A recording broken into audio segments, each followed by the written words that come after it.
täna me vaatame, kas Inglismaa Coca-Cola on parem kui Eesti oma. Nagu Inglismaa Coca-Cola on nii lõvi nagu. Eesti omal pole.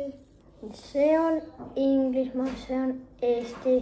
Ma proovin kõigepealt Eesti oma. Ja siis ma proovin Inglismaa oma.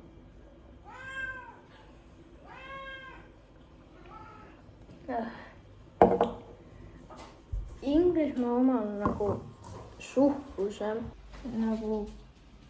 See on rohkem suhkrut. Ehk siis Eesti oma on vähem suhkrut. Seekord meeldib mulle see, ehk siis Eesti oma rohkem, sest see on nagu habum, see on habum. Aga nagu see on päriselt nagu hea.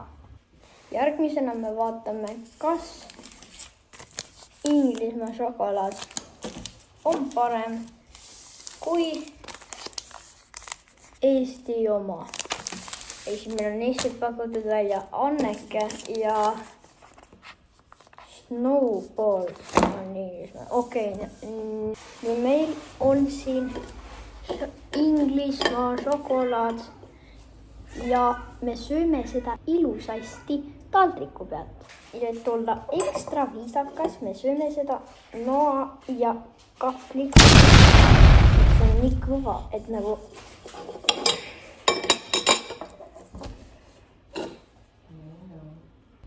seda ei saanud nagu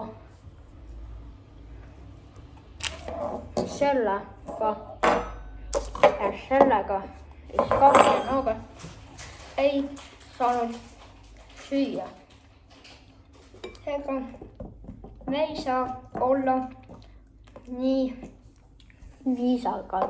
Mis mulle selle šokolaadi juures meeldib, et siin on sellised kommitükid nagu ja pähkli väikesed tükid, aga nagu sellised. Ja nüüd me proovime Annekest. Nii, me nüüd proovime Annekest, mille peal on kirjas Kalev. Ja me proovime seda, et kas see on parem kui Inglismaa oma. Ma arvan, et nagu siin on rohkem piima. Siin on lihtsalt hunnik komme sees. Nagu vaadake nagu siin on komm, siin ma ei tea, mis see on. Igatahes ma arvan, et see on parem, sest on nagu, mulle meeldib piimašokolaad. Ja mis siis, need meeldivad rohkem Eesti snäkid. Eesti Coca ja Anneke Eesti šokolaad.